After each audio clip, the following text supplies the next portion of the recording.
Yan si Peggy ko. Tapos nang kumain si Peggy. Ano? Busog na. Busog na si Peggy. Tinanghali na magpakain kasi umulan. Ha? Busog na. Oh.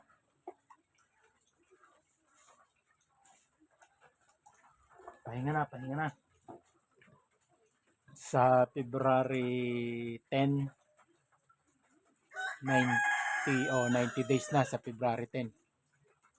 Kasi nung ini-ay ko yan November 10. So pagdating ng February 10, 90 days na. Ayan, lobon-lobo na yung tiyan.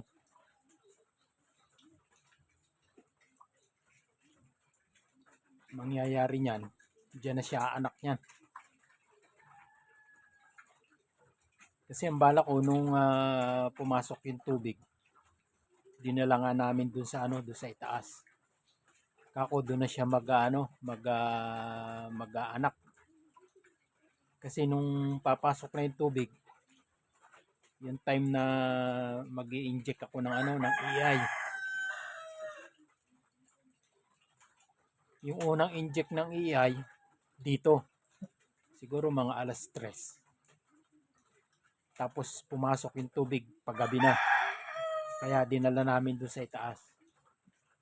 Ngayon nung ma-injection, siguro alas 10 na ng gabi uli yung padalawang injection ng EI. Ayan siya ngayon. Sana naman maganda yung kanyang pagdi-deliver dito. Ito ay itong kulungan ito, ang purpose nito yung rice hull. Nagkataon naman na yung malapit ditong gilingan ng palay. Inihinto na kaya ganyan. Pero nakapagpatining ako dito ng 2 beses. Yung una, binaha uli, yung unang 10. Binaha, dinala doon sa itaas. Kasi mataas doon sa lugar ng bahay namin. Ito mababa, yung tawag namin labbang dito. So nag-ipon-ipon sila yung 10 doon sa doon sa isang kulungan. Kung walang tigil ang ulan, inubos sinipon. So ang nangyari, isa-isa kong ibinenta. Yung iba, bago mamatay, kinarni na. Yung iba, binenta, litsunin. Tapos merong isang dalawa yata, o dalawa, nakalusot. Yung isa ibinenta.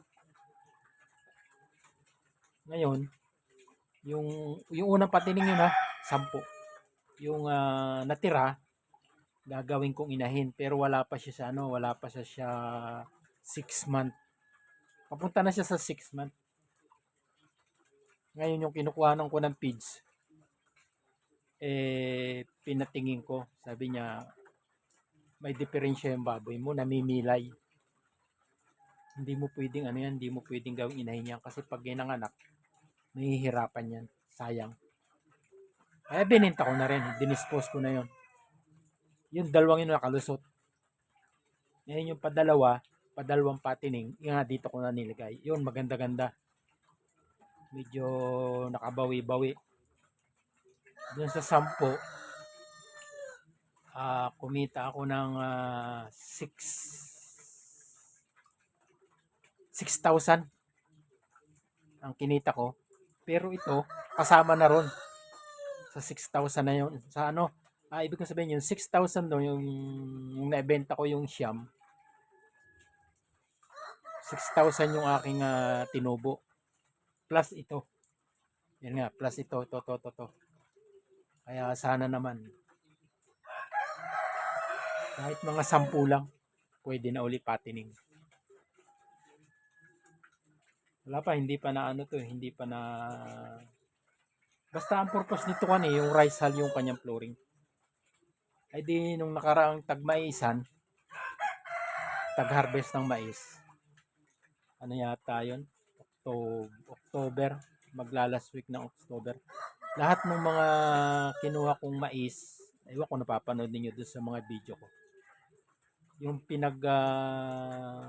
repera ng mais, dahon, yung puno, at saka yung pinaka-busol niya. Yung busil niya. Yung parang katawa ng mais. Inipong ko rito. Kasi nga wala na ako makuha ng rice hull. Bigla naman pumasok uli yung tubig. Yun nga, timing naman na in-injection ko nag-iaya ko ng alas 3. Iniakit na namin doon sa taas.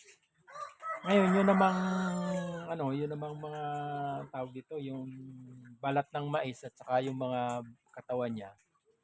Mahina naman yung current ng tubig kaya umangat lang siya. Umangat lang yung mga kuha ng mais, katawan ng mais, pero nabawasan din. Dati puno yan eh. Yan. Puno yan. Halos lampas doon sa kanilang labangan yung kuha ng mais. Nabawasan. Wala na akong makuhanan. Kaya ang ginagawa ko, yung mga dahon na lang ng dahon ng saging. Dinadala ko rito.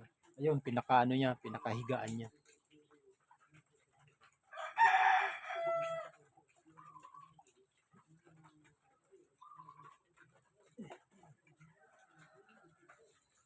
Lagyan natin ng tubig.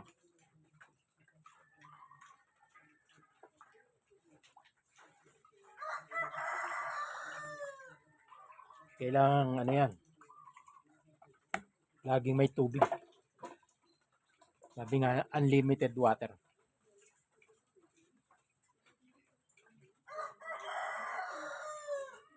Kaya, mga 10 lang, okay na yan. Ito, yan may mga pa. Yan. Mga sari-saring sari-saring dahon. Dahon ng kawayan, dahon ng saging. Nagkataon naman na yung anak ko nagtatrabaho sa NFA. Yung unang patining nanggagaling yung ipa sa tabok, doon pa kinukuha. Kasi nga pag yung pupunta sila ng tabok, kasi nagtatrabaho yun sa NFA. Pag pumunta sila ng tabok, may dalang 5, kaya maganda yung unang patining. Nagkataon nga lang na pumasok ang tubig na baha.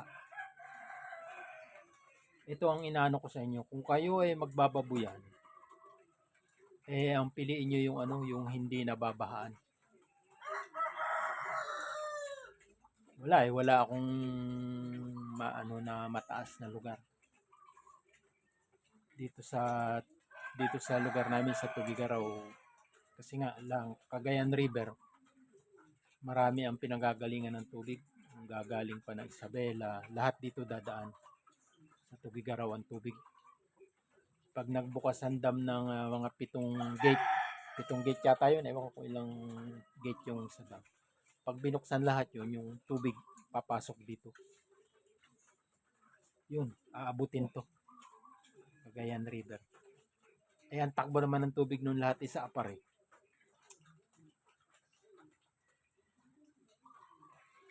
Ginawa kong ganito na welding, yung mga rehas niya.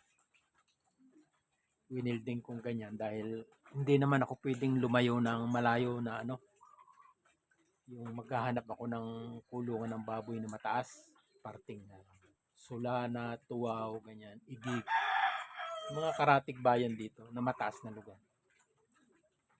Kasi nga hindi ko pwedeng iwanan yung misis ko dahil may kapansanan siya, PWD. Kaya ito na lang libangan ko. Hindi ako pwedeng, gusto ko man magparami ng inahin, hindi ko pwede. Kasi pag pumasok ang tubig, ito, dadaling ko sa itaas. Doon sa itaas, kung i-estimate mo yung lalim ng tubig, yung baba ng tubig, naglalaro siya sa 5 meter yung baba doon sa bahay namin doon. Ganun naglalaro ko sa 5 meter yung ikukumpara mo sa lalim nito. Kaya pag pumasok ang tubig na malaki yung Cagayan River, pasok dito yung tubig. Naglalaro sa 5 meter kasi yung level noon kung ikukumpara ko sa lalim ng tubig nasa 5 meter. Ito lang libang ko rito. Tsaka yung manok doon. Dahil nga sa sitwasyon ni Mrs. hindi ako pwedeng lumayo. Pag nga ako pupunta rito, magpapaalam pa ako. Sana naman maganda. Ano? Busog na. Pahinga na. At nagbe-video ako. Binibidyohan kita. O yan. Sa ano, February 10. 90 days na.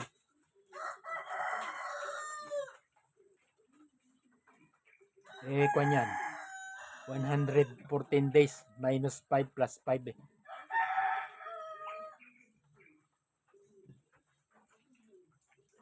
Yan ang libangan ni Kapise. Kaya ako narito sa loob dahil umuulan eh. Kaya nag-video na lang muna ako. Umuulan kasi. Medyo huminto na. Okay, update ko kayo dito sa aking Peggy. Yung mga videos ko tungkol dito mapapanood nyo. Mga ano. Marami kasi nagsasabi na bakit yung kulungan ng baboy mo hindi semento. Kasi nga ang purpose niya rice hull. Wala na akong makuha na ng rice hull dito. Kaya mais. Yung pinag-repera ng mais. Nagkataon nga pumasok yung tubig. Kaya ayan. Dati puno yan oh. Yan. Yung ano yan, yung kulung, yung labangan na yan, yung gilid na yan. Puno yan dati. Ngayon, kung pumasok itong baboy, ayan, siksik na lang siksik. Kasi dito sa lugar na ito, itong lugar na ito, dito siya dumudumi. Minsan dito sa may wallowing pool. Kasi ito wallowing pool kung nakatali, sinanay ko sa tali dahil nga inahin, in case na bumaha, pwede kong hilahin in case na gano'n na mangyari. Kaya sanay kong nakatali. Yan siya. Yan ang istorya ng aking Peggy.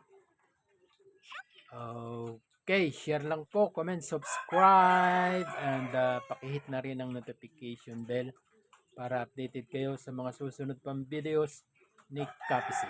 Hanggang sa muli, bye-bye!